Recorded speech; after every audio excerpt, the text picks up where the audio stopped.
Hai sahabat ternak, apa kabar kalian hari ini? Kembali lagi dengan kita di Ria Farm. Sebelumnya, buat kalian yang belum subscribe channel kita, di subscribe ya, supaya nggak ketinggalan dengan video kita berikutnya. Dan juga tekan tombol loncengnya, and di like ya jika kalian suka dengan video kita. Dan semoga bermanfaat untuk kalian.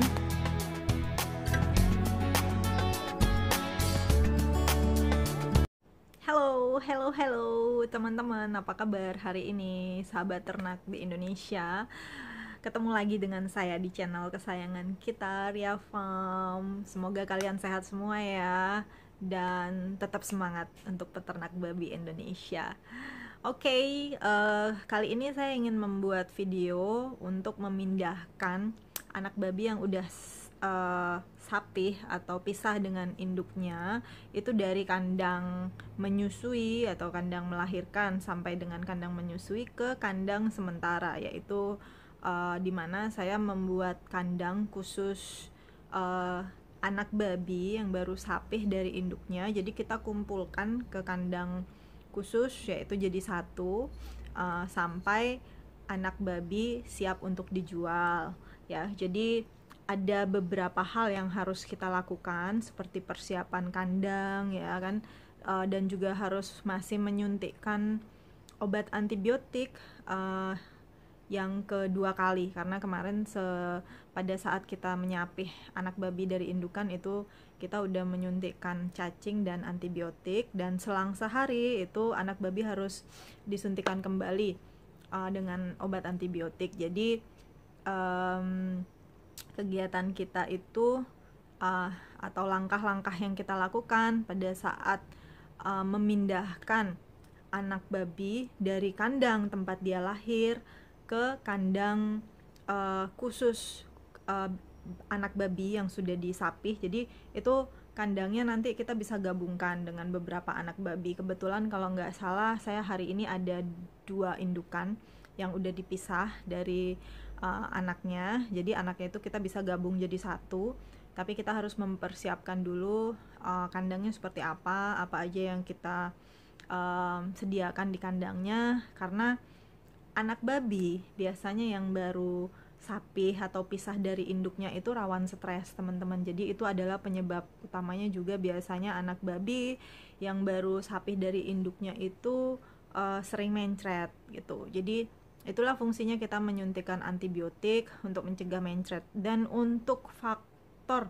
mencretnya sendiri itu banyak banget ya teman-teman, variatif banget. Bisa disebabkan dengan faktor stres anak babi karena baru pisah dengan induknya ya kan, dari biasanya mendapatkan asupan susu dari induknya sekarang nggak bisa, dari faktor makanan juga bisa, dari faktor cuaca juga bisa, dari faktor bakteri juga bisa, atau parasit. Jadi banyak banget. Nah biasanya sih kalau kandang kita memang udah bersih dan nggak bermasalah, biasanya itu kita suntikan dengan antibiotik aja udah cukup. Cuman kita harus pintar-pintar aja pilih obatnya yang cocok itu apa, jadi supaya nggak keterusan mencretnya. Dan biasanya masalah obat dan pakan itu nomor kesekian. Yang penting itu adalah nyamannya dulu. Anak babi ini kalian harus bikin senyaman mungkin, tempatnya nggak boleh dingin, nggak boleh becek ya kan, harus tetap hangat. Jadi anak babinya ini nyaman tinggal di tempat baru dan tetap hangat ya kan. Jadi proses penyembuhannya itu dari mencretnya itu karena stresnya itu bisa mempercepat supaya kondisinya itu pulih. Jadi kalau istilah Balinya, kalau orang Bali zaman dulu itu bilangnya itu nereres ya, tapi kalau bahasa Indonesianya itu ngedrop gitu. Jadi biasanya kondisinya itu akan ngedrop beberapa hari sebelum siap untuk dijual atau siap untuk digemukkan gitu. Nah jadi buat teman-teman yang mau beli bibit di tempat kandang yang memang khusus pembibitan, atau buat teman-teman yang memang sudah itu, jangan diminta murah-murah bibitnya, kasihan yang punya, karena untuk memaintain atau membuat anak babi yang sehat itu susah teman-teman, gak gampang gitu. Jadi kalau dia prosesnya itu kalau memang bagus, apalagi yang tipenya ras yang memang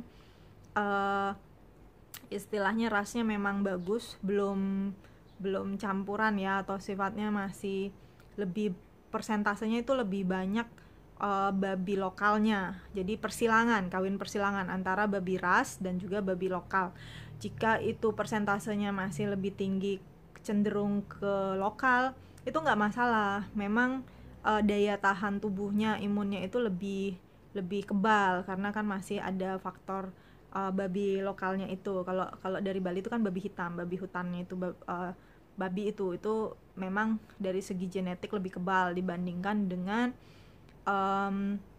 babi ras. Jadi kalau untuk babi ras itu memang pada umur 1 bulan sampai dengan 2 bulan itu rawan, riskan. Jadi memang rewel banget, bandel banget, harus bener-bener telaten banget diurusnya. Sama seperti anjing, ya kan, seperti husky dengan anjing kampung, ya kan. Kalau anjing kampung kita kasih makanan apa aja, it's okay, boleh, nggak apa-apa, nggak akan diare, nggak akan mencret segala macam, ya kan. Kasih tulang pun oke. Nah, tapi begitu husky dikasih ikan, ya kan, apa segala macam, rontok bulunya gitu. Jadi untuk kalian juga tips buat peternak, kalau kalian memang nggak siap dengan pemberian pakan yang bagus, dengan maintenance yang bagus, dengan pemberian obat yang bagus, saran saya pilihlah babi yang memang biasa-biasa aja, ras lokalnya itu masih tinggi. Jangan memilih babi yang memang sudah kualitasnya bagus, rasnya memang bagus. Itu memang lebih rewel teman-teman, lebih rentan.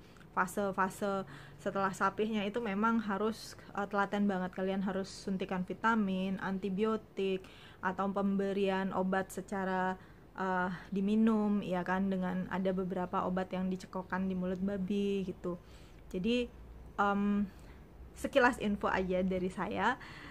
Untuk selanjutnya kita lihat ke kandang aja ya, Cikidot. Jangan diberhentiin videonya, nanti nggak bisa nonton lagi. Nanti ketinggalan loh. Jadi kita ikuti aja ya prosesnya kali ini. Saya akan ke kandang dulu dan saya akan mengecek persiapan kandangnya, nyiapin obatnya dulu, baru deh kita pindahin kucitnya.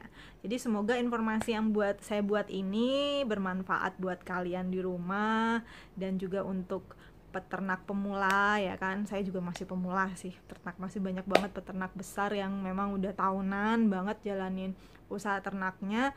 Jadi saya harap kita bisa sama-sama belajar ya di sini. Senang banget bisa bagi-bagi pengalaman saya yang selama memiliki peternakan babi, dan semoga apa yang kita share di sini, apa yang saya share di sini berguna untuk kalian dan bisa membuat ternak kalian ini lebih bagus ke depannya. Karena ya dong, kita mau makan dengan daging ternak kita yang sehat, ya kan, yang sehat, ternak kita yang sehat, dagingnya yang sehat, yang tidak menggunakan banyak antibiotik juga, ya kan, antibiotik yang berbahaya utamanya untuk tubuh manusia. Jadi saya harap peternak babi di Indonesia juga bisa mengikuti jejak peternak babi yang memang udah canggih-canggih ya, modern-modern, yang sering saya lihat itu di video-videonya di luar negeri, yang memang support banget semuanya itu support. Jadi secara obat-obatan dan juga alat-alat semuanya lengkap, dan memang kita di Indonesia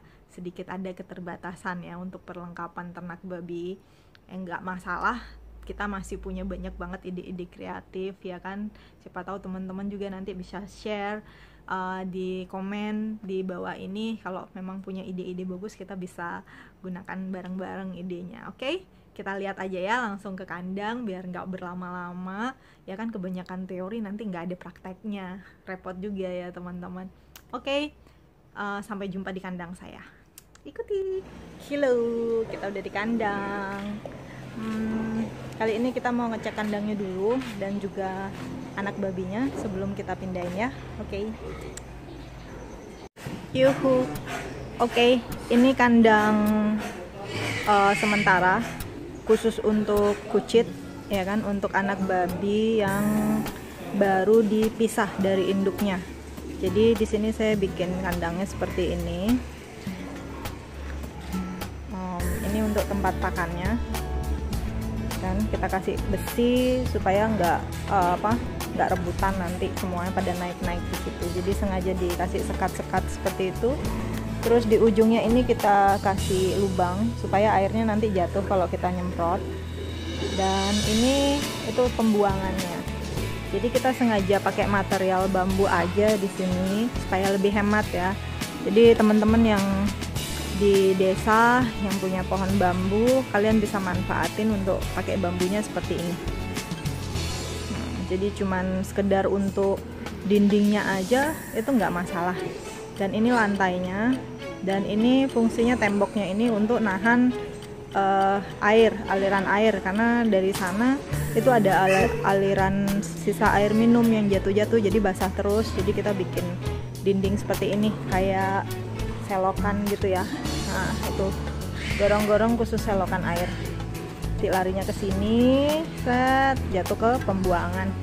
Jadi ini kita tadi pagi udah bersihin dulu, kita udah bersihkan, ini udah kering bagus, dan ini dibuat semereng mungkin ya teman-teman, semereng ke sini. Jadi supaya airnya nggak genang di sana. Jadi ini kita merengin dulu, dan kandangnya udah siap. Kita mau ngecek babinya. Sebelumnya ini kandang sebelumnya mau saya kasih sekam dulu. Jadi kalian bisa beli sekam di tempat penyelipan atau penyelipan padi ya biasanya ya, yang sekam sisa padi itu loh, apa kulit padi itu harganya murah kok, cuman satu saknya saya beli 8.000 yang biasa. Tapi mungkin di tempat kalian bisa dapat yang lebih murah, itu lebih bagus lagi, atau gratis juga lebih bagus lagi ya, enggak sih teman-teman? Jadi itu lagi dipersiapkan. Jadi kita nanti ini mau dipenuhi sekam dulu. Kita perlu untuk sekamnya minimal paling tidak 3 hari atau 4 hari sampai babi itu terbiasa dengan posisinya seperti ini. Jadi ini kandangnya dibuat supaya pada saat kita pakai sekam atau enggak itu bisa tetap kering. Jadi kalau enggak pakai sekam, kita bersihkan, airnya itu bisa tetap lari ke arah sini. Makanya kita buat semereng mungkin. Dan sekarang kita mau ngisi sekamnya dulu.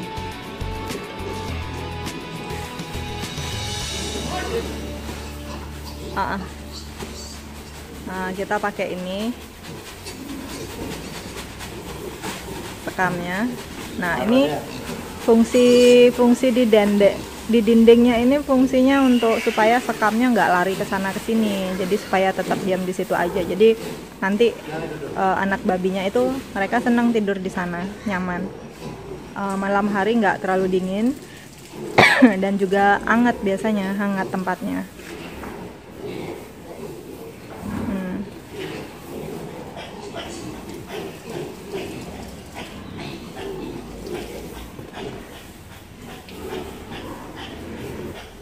Oke, persiapan kandangnya udah selesai.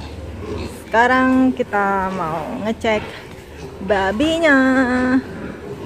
Ini kemarin kita baru sapih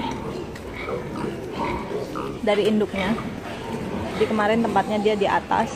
Pakan yang kita kasih itu masih pakan sentrat butiran seperti ini.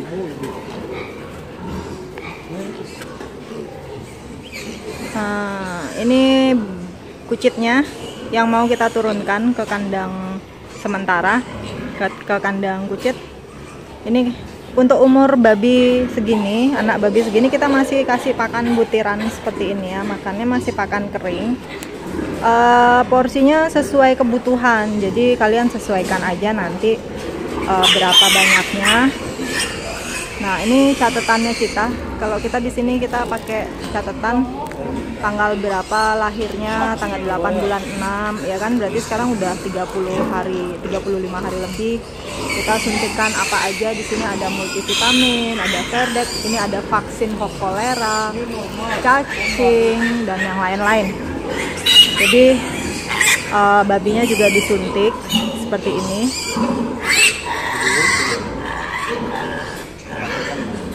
Baru kita pindahkan ke kandang itu, kandang kucit, penampungan kucit.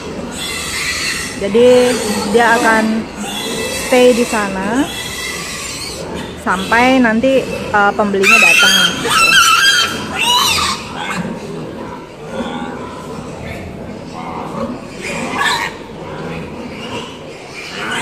Dosisnya untuk umur babi segini, beratnya itu sekitar, yang paling kecil itu biasanya 8 sampai dengan 12 kilo, yang paling besar umur 35 hari. Itu dosis antibiotik yang kita kasih, itu tergantung obatnya. Biasanya ada aturan dosisnya, ada yang 10 kilo berat badan, 1 mili per 10 kilo berat badan. Itu artinya per 10 kilo berat badan anak babi kalian bisa suntikan 1,5. Nah, kalau ini saya suntikannya 1,5 cc antibiotik, itu masih aman. Karena beratnya kan dari 8 sampai 12 kilo. Karena babi sendiri itu sifatnya kebal ya teman-teman. Dari obat, kalian boleh kasih dosisnya 1 sampai 1,5 cc. Tapi itu untuk yang memang obatnya tidak keras sekali, yang sifatnya dosisnya biasa, itu bisa kalian kasih dengan dosis 1,5. Jadi masih aman. Nah, itu dia lagi penyesuaian kandang baru di sana. Jadi fungsinya antibiotik ini yang spektrum luas.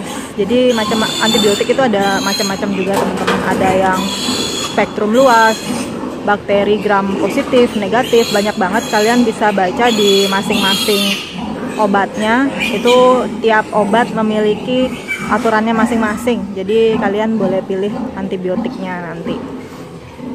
Nah, ini fungsinya supaya mencretnya bisa berhenti. Tapi salah satu faktor yang bisa supaya anak babi itu nggak mencretnya lama, kalian harus buat kandang yang nyaman juga. Jadi mereka pemulihannya lebih cepat.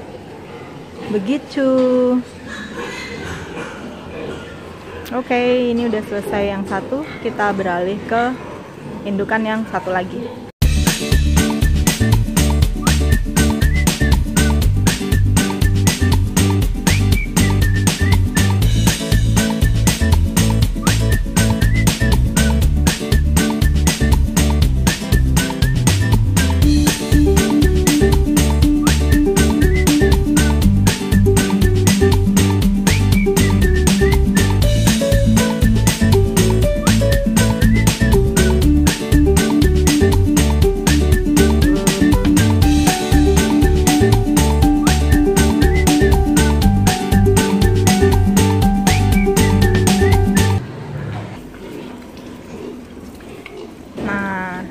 Teman-teman, ini dia udah pindah semua ke sini. Jadi ini babi dari 2 indukan.